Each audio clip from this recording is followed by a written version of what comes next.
प्रिय छात्रों नमस्कार। आप सभी को आपके अपनी YouTube चैनल संस्कार कोचिंग सेंटर में स्वागत है। मैं हूं सत्येंद्र सर और आज आप लोगों को क्लास 10th का सब्जेक्ट फिजिक्स का पहला चैप्टर प्रकाश का परावर्तन, जिसको रिफ्लेक्शन ऑफ लाइट कहते हैं, इस चैप्टर का 21 नंबर सवाल है अवतल दर्पण का उपयोग।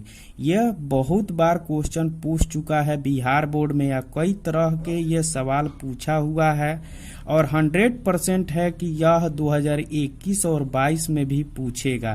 तो आप लोग इसको अच्छे तरीके से देखेंगे और मैं आप लोगों को बताना चाहता हूं कि यह सवाल किस किस प्रकार से आपसे पूछ सकता है। अवतल दर्पण का उपयोग लिखें या अवतल दर्पण का 2 उपयोग लिखें, या आपसे पूछ सकता है कि अवतल दर्पण का 4 उपयोग लिखें। तो आप इसी सब पॉइंट को आपको नोट करना है। तो आइए हम आप लोगों को बताएंगे कि इस पॉइंट को कैसे आप बिहार बोर्ड में आप लिखेंगे और कॉपी में कैसे नोट लिखेंगे। ऐसे पॉइंट दे करके आप लिखते हैं तो आपको ज्यादा नंबर मिलने की आशा है, एक भी नंबर आपको कटने वाला नहीं है।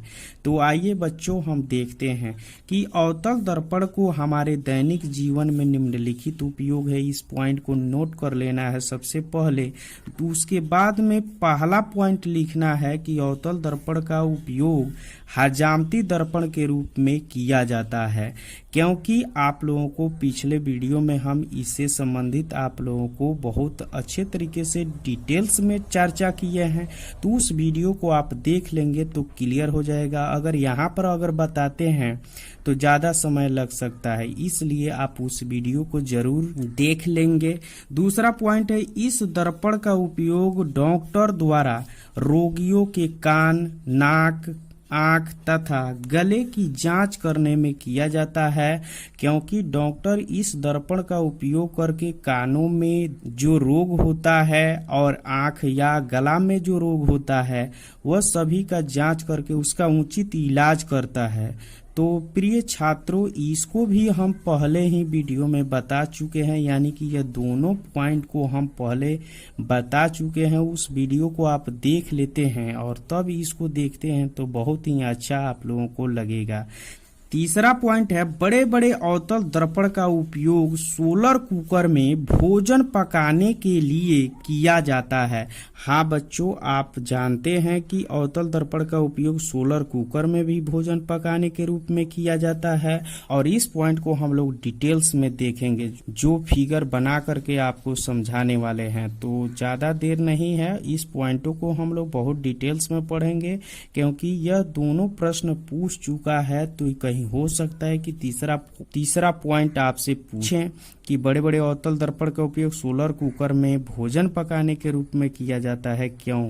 चौथा पॉइंट है, अवतल दर्पण का उपयोग सर्च लाइटों, टार्चों, गाड़ियों के हेड लाइटों तथा टेबल लैंप के परावर्तक सतह के रूप में किया जाता है।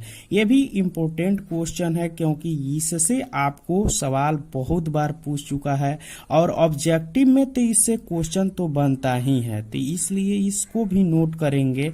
तो आइए इसको एक बार और हम पढ़ लेते हैं कि अवतल दर्पण को हमारे दैनिक जीवन में उपयोग निम्नलिखित है। इस पॉइंट को नोट कर लेना है। पहला है कि अवतल दर्पण का उपयोग हजामती दर्पण के रूप में किया जाता है। दूसरा पॉइंट है, इस दर्पण का उपयोग डॉक्टर द्वारा रोगियों के कान, नाक, आंख तथा गले की जांच करने में किया जाता है। तीसरा पॉइंट है, बड़े बड़े अवतल दर्पण का उपयोग सोलर कुकर में भोजन पकाने के लिए किया जाता है। और चौथा और लास्ट ये पॉइंट है कि अवतल दर्पण का उपयोग सर्च लाइटों, टार्चों, गाड़ियों के हेड लाइटों में तथा टेबल लैंप के परावर्तक सतह के रूप में किया जाता है। तो आइए इन 2 प्रश्नों को हम बारी बारी से देखते हैं। आराम से इसे देखिए कि किस प्रकार से ये चित्र के द्वारा हम समझाने का प्रयास करेंगे आपको। तो आइए देखते हैं पहला क्वेश्चन क्या है। सोलर कुकर में बड़े बड़े अवतल दर्पण का उपयोग किया जाता है, क्यों। अभी आप लोगों ने देखा कि सोलर कुकर में बड़े बड़े अवतल दर्पण का उपयोग किया जाता है, क्यों। तो आइए देखते हैं आंसर। सोलर कुकर में बड़े बड़े अवतल दर्पण का उपयोग किया जाता है, यहीं से पॉइंट यहाँ पर लिख लेना है, क्योंकि यह सूर्य से आने वाली प्रकाश की किरणों को परावर्तित कर मुख्य फोकस F पर अभिसारित कर देती है, जिससे कुकर के ऊपर लगे काले कांच का ऊष्मीय मान बढ़ जाता है और कुकर में रखा हुआ भोजन शीघ्र ही पककर तैयार हो जाता है।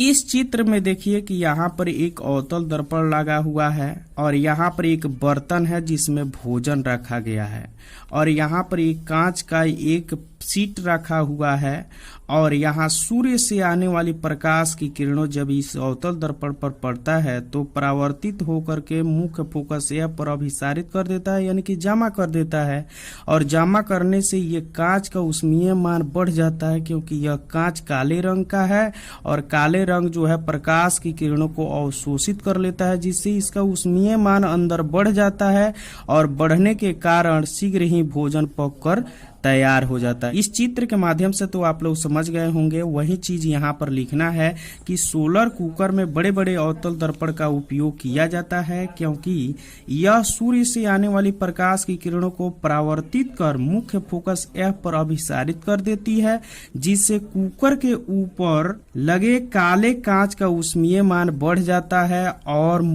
कुकर में रखा हुआ भोजन शीघ्र ही पककर तैयार हो जाता है। लेकिन सोलर कुकर से आपको और भी लाभ है, उन लाभों को थोड़ा सा आप लोग देखेंगे कि सोलर कुकर से लाभ आपको क्या मिलने वाला है। सो देखते हैं इसको। अगर लिखने के लिए आएगा कि सोलर कुकर से होने वाले 2 लाभों को लिखे या 4 लाभों के लिखे, तो इस पॉइंट को आपको नोट करना है। सोलर कुकर से हमें निम्नलिखित लाभ है। पहला लाभ है सोलर कुकर में बना भोजन सस्ता होता है, क्योंकि यह सूर्य के प्रकाश से यह बनता है, इसलिए यह सस्ता होता है। दूसरा पॉइंट है यह गैस, तेल और लकड़ी जैसे ईंधनों से बचाता है। क्यों? क्योंकि इसमें गैस तो लगता नहीं है, तेल भी नहीं लगता है, लकड़ी भी नहीं लगता है, जैसे इसे ईंधनों से ये बचाता है, ये ईंधन नहीं लग पाते हैं। तीसरा पॉइंट है यह पर्यावरणीय प्रदूषण को नहीं फैलाता है, यानी कि जब लकड़ी, तेल, गैस जलेगा तभी पर्यावरणीय प्रदूषण होगा, तो इससे पर्यावरणीय प्रदूषण भी नहीं उत्पन्न होता है और ना ही फैलता है। चौथा पॉइंट है इनमें रखा हुआ भोजन कम ताप पर धीरे धीरे बनता है, इसलिए इसमें बना जो भोजन होता है वह पौष्टिक होता है और स्वादिष्ट यानी टेस्टी लगता है। आइए एक और प्रश्न को हम देखते हैं कि अवतल दर्पण का उपयोग सर्च लाइटों, टर्चों, गाड़ियों के हेडलाइटों में तथा टेबल लैंप के परावर्तक सतह के रूप में भी किया जाता है। क्यों? इस प्रश्न को आपको अच्छी तरीके से देखना है। तो यह प्रश्न का उत्तर मैं पढ़ता हूं।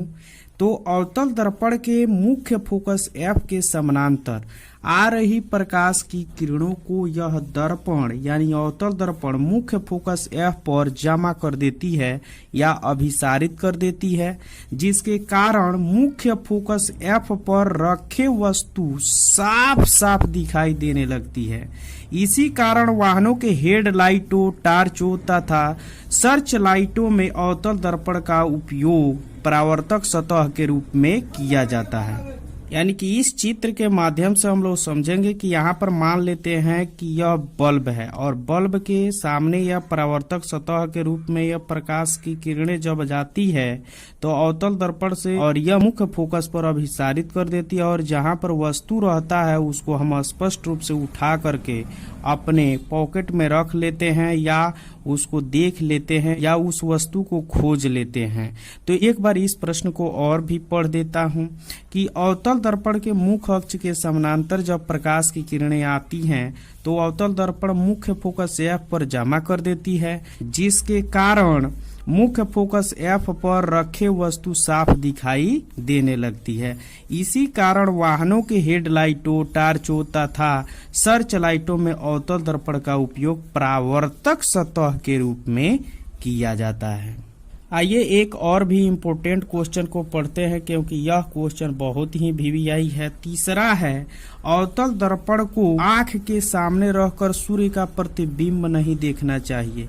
इस प्रकार के क्वेश्चन बिहार बोर्ड द्वारा पूछे जाते हैं, तो इस पर भी खूब अच्छे तरीके से देखिएगा। आप लोगों के ही खातिर यह वीडियो बना रहा हूं, आप लोगों को लिखित रूप से नोट्स वाइज आपको पहुंचा रहा हूं। तो प्यारे बच्चों, आप लोग भी अच्छे तरीके से इसे नोट्स बना करके उसको उतार लेंगे तो बहुत ही अच्छा होगा, क्योंकि लॉकडाउन में आप लोगों को परेशानी देख करके मैं ही इन नोट्स को आप तक पहुँचा रहा हूँ। तो आइए इसका आंसर देखते हैं कि अवतल दर्पण को आंख के सामने रहकर सूर्य का प्रतिबिंब नहीं देखना चाहिए। यह अक्षरशः बात सत्य है, क्योंकि सूर्य से आने वाली प्रकाश की किरणें अवतल दर्पण से परावर्तित होकर या टकराकर मुख्य फोकस F पर ही जमा कर देती है या वहां पर प्रतिबिंब बनाती है। अतः सूर्य को देखने के लिए अवतल दर्पण के मुख्य फोकस F पर ही हमारा आंख की रेटिना होगी, जहां पर सूर्य की किरणें अभिसारित कर या जमा कर उसका उष्मीय मान प्रकाश की किरणें बढ़ा देती है और आंख की रेटिना इस प्रकार से क्षतिग्रस्त भी हो सकती है या हो जाएगी और व्यक्ति अंधा हो जाएगा।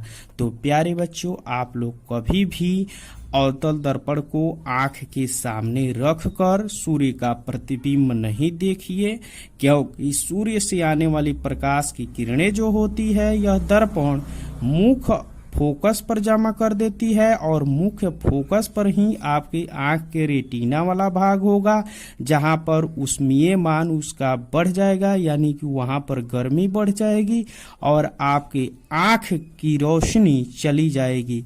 इस प्रकार से व्यक्ति अंधा हो जाएगा और उसे कुछ दिखाई नहीं देगा। तो इसलिए आप लोग इस इम्पोर्टेंट बातों को नोट्स वाइज आप लोग बनाकर उसे एक बार जरूर पढ़ लेंगे तो याद हो जाएगा। तो आशा करता हूं कि यह वीडियो आप लोगों को काफ़ी अच्छा लगा होगा। यदि अच्छा लगा होगा तो इस चैनल को सब्सक्राइब, लाइक और कमेंट जरूर करेंगे। धन्यवाद।